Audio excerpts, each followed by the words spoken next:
1947 में जब पाकिस्तान आज़ाद हुआ तो हमें एक मुल्क तो मिल गया, लेकिन चैलेंजेस ख़त्म नहीं हुए। हमारे पास ना इंडस्ट्रीज थी, ना इकोनॉमी स्ट्रांग थी और ना ही कोई डिफेंस का प्रॉपर सिस्टम। हम आज़ाद तो हो गए, लेकिन हमारे अराउंड जो हालात थे वो हमें बार बार एक ही बात समझा रहे थे कि ताकत के बिना आज़ादी भी अधूरी होती है। पाकिस्तान का न्यूक्लियर प्रोग्राम किसी जंग को शुरू करने या फिर जीतने के लिए नहीं था। ये सिर्फ और सिर्फ अपनी खुद मुख्तारी, अपने मुल्क की हिफाजत और अपने मुल्क का वजूद बचाने के लिए था। और इस कहानी की शुरुआत होती है 1954 में, जब अमेरिका पाकिस्तान को प्रोग्राम शुरू करने में मदद करता है। आइए देखते हैं कैसे। उस वक्त दुनिया में एटम्स फॉर पीस प्रोग्राम चल रहा था। अमेरिका चाहता था कि डेवलपिंग कंट्रीज न्यूक्लियर एनर्जी को पीसफुल पर्पसेस के लिए यूज करे, लाइक बिजली, एग्रीकल्चर, मेडिसिन और रिसर्च के लिए। इसी एटम्स फॉर पीस असिस्टेंस के under Pakistan PCSIR, Pakistan council of science and industrial research की बुनियाद रखता है। 1955 में पाकिस्तान सिविल न्यूक्लियर टेक्नोलॉजी पर अमेरिका के साथ एक अग्रीमेंट करता है कि न्यूक्लियर टेक्नोलॉजी को सिविल पर्पसेस के लिए इस्तेमाल किया जाएगा, जिसमें अमेरिका 1956 में पाकिस्तान से नंबर ऑफ साइंटिस्ट को ट्रेन करता है to teach them how to use civil nuclear technology, और साथ ही यूएस ने फिजाइल मटेरियल और रिएक्टर्स भी प्रोवाइड किए पाकिस्तान। एंड फाइनली 1956 में पाकिस्तान ने PAEC यानी पाकिस्तान एटॉमिक एनर्जी कमीशन का कयाम किया, जिसमें approx 150 scientist were working at that time. Among those trained were Dr. Nazir Ahmed, Dr. Riazuddin, Dr. Masood Ahmed, Dr. Munir Ahmed Khan, जो बाद में PAEC के चेयरमैन बने, doctor Ishrat Hussain Usmani and doctor Abdul Salam, जो कि ऑफिशियली कैम्ब्रिज UK से trend थे, but उन्होंने पाकिस्तान के साइंटिस्ट को अमेरिका और यूरोप के लीडिंग न्यूक्लियर सेंटर से कनेक्ट करने में सेंट्रल रोल प्ले किया। डॉक्टर अब्दुल सलाम की गाइडेंस से पाकिस्तान ने कराची न्यूक्लियर प्लांट का प्लान तैयार किया, जो कनाडा की मदद से डेवलप हुआ। डॉक्टर अब्दुल सलाम की लीडरशिप में पाकिस्तान का न्यूक्लियर इंफ्रास्ट्रक्चर तैयार होना शुरू हुआ। 1960 तक तो ये आर्ग्यूमेंट रहा कि पीसफुल पर्पसेस के लिए ही न्यूक्लियर एनर्जी का इस्तेमाल होना चाहिए, लेकिन 1960 के आसपास जुल्फिकार अली भुट्टो ने पहली बार आइडिया दिया कि पाकिस्तान को न्यूक्लियर वेपन्स का भी सोचना चाहिए, लेकिन उस वक्त जनरल अयूब खान की हुकूमत थी और उन्होंने इस बात पर गौर नहीं किया। देन 1965 की जंग बिटवीन इंडिया एंड पाकिस्तान, जिसने पाकिस्तान को पहली बार ये रियलाइज कराया कि कन्वेंशनल वॉरफेयर में भारत हमसे ज्यादा बड़ा और पावरफुल है। पाकिस्तान ने उस वक्त कश्मीर को लिबरेट करने के लिए मिलिट्री ऑपरेशन किया था, लेकिन भारत ने उसका जवाब फुल स्केल वॉर की शक्ल में दिया और विक्ट्री हासिल। इस जंग के दौरान पाकिस्तान को एक और शॉकिंग चीज समझ आई। वेस्टर्न पावर्स स्पेशली US ने दोनों मुल्कों के हथियार सप्लाई पर सैंक्शंस लगा दिए। ये क्लियर सिग्नल था कि इन फ्यूचर भी अगर कोई बहुत बड़ा कॉन्फ्लिक्ट होता है तो पाकिस्तान को मदद की उम्मीद नहीं रखनी चाहिए, और अगर अपना सर्वाइवल सिक्योर करना है तो न्यूक्लियर डेटरेंस होनी चाहिए। लेकिन उस वक्त भी न्यूक्लियर वेपन्स ऑफिशियली पाकिस्तान का डिक्लेयर्ड गोल नहीं था। असल टर्निंग पॉइंट 1971 में आता है। ईस्ट पाकिस्तान के क्राइसिस में भारत का रोल हिडन नहीं था। इंडिया ने ओपनली मुक्ति बाहिनी को सपोर्ट किया और आर्मी इंटरवेंशन भी की, जिसके रिजल्ट में ईस्ट पाकिस्तान अलग होकर बांग्लादेश बना। भुट्टो ने उस वक्त ओपनली कहा था कि हम घास खा लेंगे, लेकिन अपना एटॉमिक बॉम्ब जरूर बनाएंगे। 1971 के बाद पाकिस्तान की सिक्योरिटी पॉलिसी का रुख बदल गया। जुल्फिकार अली भुट्टो ने इसी कॉन्टेक्स्ट में मुल्तान कॉन्फ्रेंस बुलाई, जहां पाकिस्तान के टॉप साइंटिस्ट को इनवाइट किया गया और ऑफिशियली न्यूक्लियर वेपन्स डेवलपमेंट का इरादा एक्सप्रेस किया गया। लेकिन भारत का रोल यहीं पे खत्म नहीं हुआ। 1974 में भारत ने अपना पहला न्यूक्लियर टेस्ट किया, जिसे स्माइलिंग बुधा कहा जाता है। इस टेस्ट का सिग्नल सीधा पाकिस्तान के लिए था।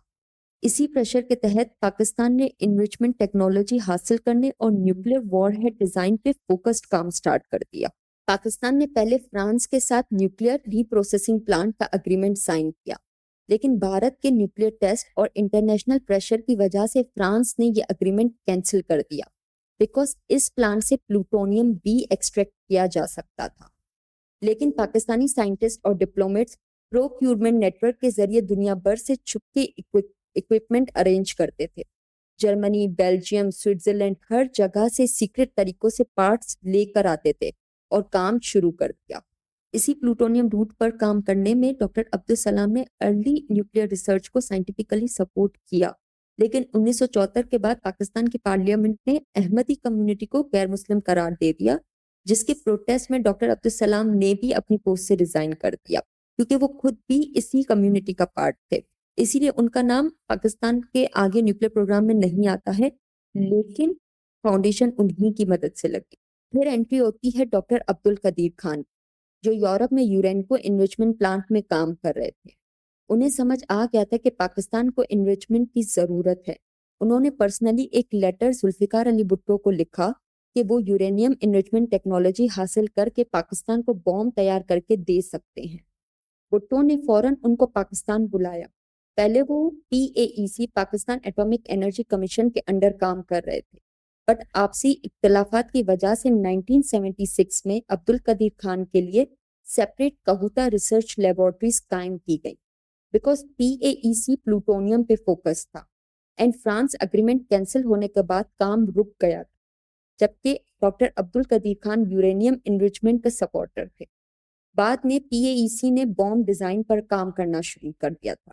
پھر اس کے لیے اکوپمنٹس حاصل کرنا بہت مشکل کام تھا، بیکاز نیوکلیئر پروگرام کے لیے سینٹریفیوجز، اسپیشل مشینری، کیمیکلز چاہیے تھے، اور دنیا کے کسی ملک نے ہمیں یہ دینا نہیں تھا۔ 1974 کے بعد پاکستان کو ایک اور تھریٹ کا سامنا کرنا پڑا۔ بھارت اور اسرائیل کا پلان تھا to air strike Kahuta enrichment facility of Pakistan, but Pakistan کی انٹیلیجنس اور جنرل ضیاء الحق کی وارننگ کی وجہ سے ایسا کچھ نہیں ہوا۔ فائنلی 1983 میں پاکستان نے لیبورٹری اسکیل پر نیوکلیئر ڈیوائس کا کولڈ ٹیسٹ سکسیسفلی کنڈکٹ کیا۔ کولڈ ٹیسٹ کا مطلب بوم کا ڈیزائن، ٹریگرنگ اور میکینزم ٹیسٹ کیا جاتا ہے بنا ریئل نیوکلیئر ایکسپلوژن کے۔ دین ارلی 90s میں فنکشنل وار ہیڈز یعنی میزائلز اور ایئر کرافٹس بھی ریڈی ہو چکے تھے، لیکن آفیشیل نیوکلیئر ٹیسٹ سال 1998 میں ہی ہوتا ہے۔ ٹیکنیکلی فنکشنل بوم تیار تھا، لیکن پاکستان نے اتنے سالوں تک آفیشیل ٹیسٹ اس لیے نہیں کیا کیونکہ پاکستان کو انٹرنیشنل آئسولیشن، اکنامک سینکشنز کا خوف تھا، اور پھر ڈپلومیٹک پریشر بھی تھا۔ پھر سونے پہ سہاگا پاکستان کی ویک اکانومی، جسے already US economically and military aid provide کر رہا تھا۔ پھر 11 مئی 1998 کو انڈیا نے راجستھان کے علاقے پوکھران میں 5 نیوکلیئر ٹیسٹ کیے، اور اس آپریشن کو پوکھران 2 یا آپریشن شکتی کہا گیا، اور بھارت نے خود کو نیوکلیئر پاور ڈکلیئر کر دیا۔ بھارت کے ٹیسٹ نے پاکستان کے سیکیورٹی پلانرز کو فوراً جواب دینے پر مجبور کر دیا، بٹ پاکستان پہلے انٹرنیشنل کمیونٹی کا ری ایکشن دیکھنا چاہتا تھا۔ پہلے تو US نے بہت اسٹرانگ ری ایکشن دکھایا، سینکشنز لگائے۔ رشیا، یورپ، چائنا، جاپان، انہوں نے بھی مایوسی کا اظہار کیا۔ پاکستان کو امید تھی کہ انٹرنیشنل کمیونٹی بھارت پہ زیادہ پریشر ڈالے گی تاکہ پاکستان کو ٹیسٹ کرنے کی ضرورت ہی نہ پڑے، لیکن ایسا نہیں ہوا، بیکاز US نے سینکشن کے طور پر لون کو تو روکا، بٹ US انویسٹرز کے $7 ملین انڈیا میں انویسٹ تھے، اور اگر سینکشنز لگتے تو نقصان US کا ہی ہونا تھا۔ اس لیے 2-3 دن کے اندر بیسٹ کا ری ایکشن بھارت کے لیے دھیما پڑ گیا۔ انڈین میڈیا اور لیڈرشپ اوپنلی باتیں کر رہی تھی کہ ساؤتھ ایشیا میں وہ اب اسٹریٹجک پاور ہے۔ پاکستان کی عوام، ملٹری اور پولیٹیکل لیڈرشپ پر پریشر آ گیا کہ اگر ہم نے ٹیسٹ نہیں کیا تو ہمیشہ پریشر میں رہیں گے۔ جنرل مشرف اور فوج نے اسٹرانگ ریکمینڈ کیا کہ فوراً جواب دیا جائے، لیکن US نے پاکستان پہ انٹینس ڈپلومیٹک پریشر ڈالنا شروع کر دیا۔ اس وقت کے US پریزیڈنٹ بل کلنٹن نے پاکستانی پرائم منسٹر نواز شریف کو پرسنلی کال کیا اور کہا کہ اگر آپ ٹیسٹ نہیں کرتے تو ہم آپ کو فائنینشیل پیکج دینے کو تیار۔ IMF کا لون بھی اپروو ہوگا اور ورلڈ بینک بھی ہیلپ کرے گا۔ First, I deplore the decision by failing to exercise restraint and responding to the Indian test. Pakistan lost a truly priceless opportunity to strengthen its own security, to improve its political standing in the eyes of the world. And although Pakistan was not the first to test, 2 wrongs don't make a right. I have made it clear to the leaders of Pakistan that we have no choice but to impose sanctions pursuant to the Glenn Amendment. لیکن جب نواز شریف نے منع کیا تو انہوں نے threaten بھی کیا کہ if you go for the test, you will have to face the consequences. طاقتور ترین صدر مجھے کہہ رہے ہیں کہ دھماکے نہ کرنا۔ ہم نے دھماکے کیے اور انڈیا کا جواب ٹھیک ٹھاک طریقے سے دیا ہم نے۔ एटमी धमाकों का। पाकिस्तान की हुकूमत के अकॉर्डिंग यूएस ऑलरेडी न्यू के इंडिया टेस्ट करने वाला है, बट किसी ने उसको नहीं रोका। Even Nawaz Sharif propose this to international community कि अगर इंडिया अपना न्यूक्लियर पावर खत्म कर देता है तो पाकिस्तान भी कर देगा, क्योंकि ये पाकिस्तान की सॉवरेनिटी का सवाल था, बट ऐसा होता नहीं है। एंड फाइनली 28 मई 1998 को पाकिस्तान ने न्यूक्लियर टेस्ट करने का प्लान फाइनलाइज किया। उस वक्त भी पाकिस्तान के लिए एक प्रॉब्लम ये खड़ी हुई कि 4 दिन पहले 24 मई को पीआईए की एक फ्लाइट तुर्बत बलूचिस्तान से गवादर और गवादर से कराची की तरफ टेक ऑफ करती है, लेकिन टेक ऑफ के चंद मिनट बाद ही हाईजैक हो जाती है। हाईजैकर्स पायलट को जोधपुर की तरफ मोड़ने का कहते हैं।